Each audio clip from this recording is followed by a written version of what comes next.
ব্যবসাপাতি অ্যাপের আরও একটি টিউটোরিয়ালে আপনাকে স্বাগতম। এই ভিডিওতে আমরা দেখব কিভাবে খুব সহজেই পণ্য বিক্রি করা যাবে। তো বিক্রির জন্য এই যে নিচে সহজ বিক্রি বাটনটি আছে, এটি আকারে বড় রাখা হয়েছে যেন অ্যাপে যেহেতু সবচেয়ে বেশি এই ফিচারটি ব্যবহৃত হবে, খুব সহজেই যেন এই বাটনের নাগাল পাওয়া যায়। তো সহজ বিক্রি বাটনে ক্লিক করি। এখানে আমাদের পণ্য যোগ করতে হবে। পণ্য যোগ করার জন্য আমাদের কাছে দুইটি অপশন আছে, একটি স্ক্যান করা এবং আরেকটি ম্যানুয়ালি টাইপ করা। তো স্ক্যান করার জন্য আমি ধরে নিব যে পণ্যগুলো আগে থেকে আমাদের মজুদে যোগ করা আছে। তো সেক্ষেত্রে আমরা যখনই স্ক্যান বাটনে ক্লিক করব, এই যে স্ক্যান বাটনে ক্লিক করার সাথে সাথেই আমাদের পণ্যটি আমাদের কার্টে যুক্ত হয়ে গেল। আবার অনেক ক্ষেত্রে এমন হতে পারে যে পণ্যে হয়তো বারকোড নাই, সেই ক্ষেত্রে এই যে পণ্যের নাম যদি স্পষ্টভাবে দেখা যায়, সেটি আমাদের এই বক্সের ভিতরে রেখে আমরা যদি করি, এই যে পণ্যটি চলে আসছে ডানো মিল্ক। এখানে আমি পণ্যটি সিলেক্ট করার মাধ্যমে এই যে এখানে যুক্ত হয়ে গেল। পাশাপাশি এখানে যদি আমি ম্যানুয়ালি লেখার কথা বলি, যেমন এই যে ময়দা যদি লিখি, ময়দা 5 কেজি, ম্যানুয়ালি লেখার মাধ্যমে এইভাবে আমরা এখানে আমাদের লট সিলেক্ট করতে হবে। লটের এখানে আমরা দেখতে পাচ্ছি 7 জুলাই 2026 একটা পণ্য শেষ হয়ে যাবে। তার মানে এই লটের পণ্য আমি আগে বিক্রি করার চিন্তা করব। আমার বিক্রেতা হিসেবে আমার কাছে এই সুবিধাটা থাকবে যে কোন পণ্যের মেয়াদ কতদিন আছে, সেই অনুযায়ী আমার কোন পণ্যটি আগে বিক্রি করা দরকার সেভাবে আমি বিক্রি করতে পারবো। তো লট 2 সিলেক্ট করলাম। এবার আমার পরিমাণ অনুযায়ী আমি এটাকে বাড়িয়ে কমিয়ে নিতে পারবো। যদি টাইপ করা লাগে সেক্ষেত্রে মাঝখানে ক্লিক করার মাধ্যমে আমরা সংখ্যাটাকে এডিট করতে পারবো এবং ডানে ক্লিক করলে এই যে সেভ হয়ে গেল। মোট কত ধরনের পণ্য এখানে আছে? 3টা, এবং মোট টাকার পরিমাণ 2005 টাকা, এটা আমরা দেখতে পাচ্ছি।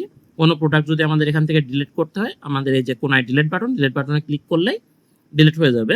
এবং কার্ট পরিষ্কার করুন বাটন ক্লিক করার মাধ্যমে পুরো কার্টের লিস্টটাই ডিলিট হয়ে যাবে। তো যেই পণ্যগুলো আমাদের বিক্রি করা লাগবে সেইগুলো হচ্ছে আমরা এখানে দেওয়ার পর পরবর্তী বাটনে ক্লিক করব।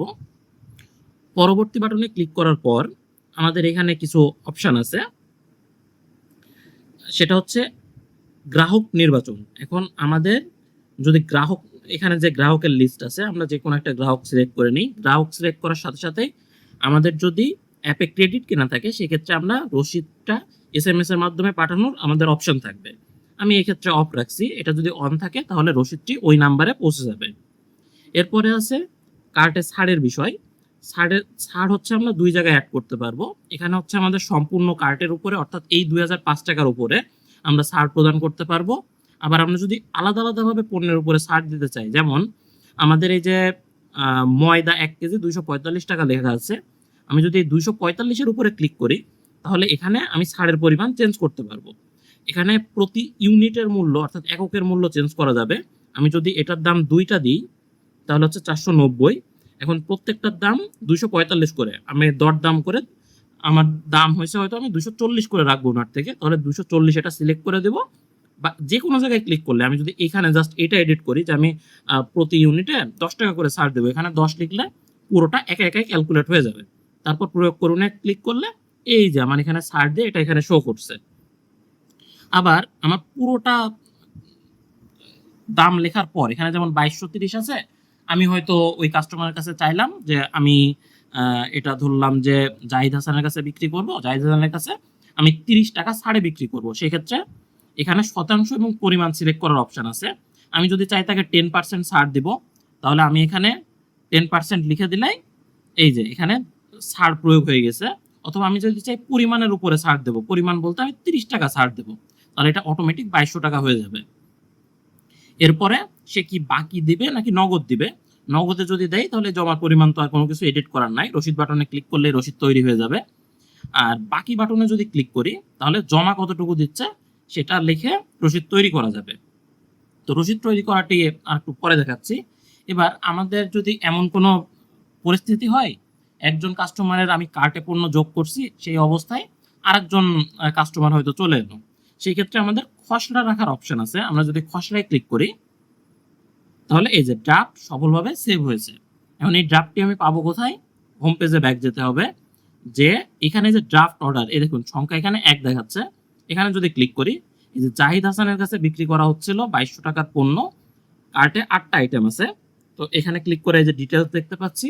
এখন চাইলে আমার যদি মনে হয় যে এই কার্টের এই প্রোডাক্ট আমার দরকার নাই, বা সেই কাস্টমার হয়তো চলে গেছে, ওনার কাছে আমার বিক্রি করা লাগবে না, তাহলে ডিলিট করতে পারবো।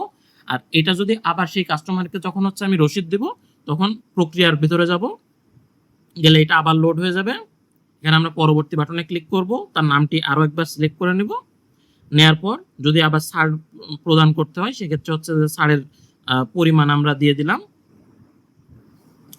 দেওয়ার পর এখানে যখন আমরা রসিদ বাটনে ক্লিক করব, যদি এসএমএস এর অপশন এই যে এখানে অন থাকে, তাহলে তার কাছে এসএমএস চলে যাবে। আর না হলে আমার এখানে ডাউনলোড করা বা শেয়ার করার অপশন দেখাবে, আমি চাইলে ডাউনলোড করে রেখে দিতে পারি।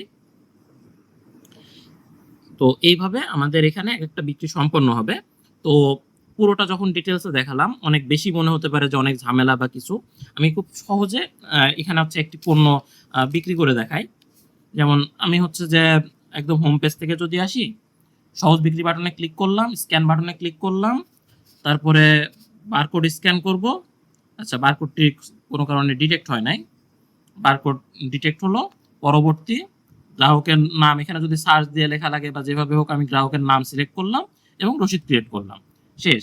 একটা বিক্রি করার জন্য এর থেকে বেশি কোনো কিছু প্রয়োজন হবে না। তো এই হলো আমাদের বিক্রির বিষয়, এবং বিক্রি করার সাথে সাথে আমাদের এইটি এখানে যুক্ত হয়ে গেছে যে 2550 টাকার আমরা বিক্রি করছি, 50 টাকা ছাড় দেওয়া হয়েছে, এই যে ডিটেলসটা এখানে যুক্ত হয়ে গেছে। তো বিক্রির বিষয়ে ছিল এই পর্যন্তই। সকলকে ধন্যবাদ।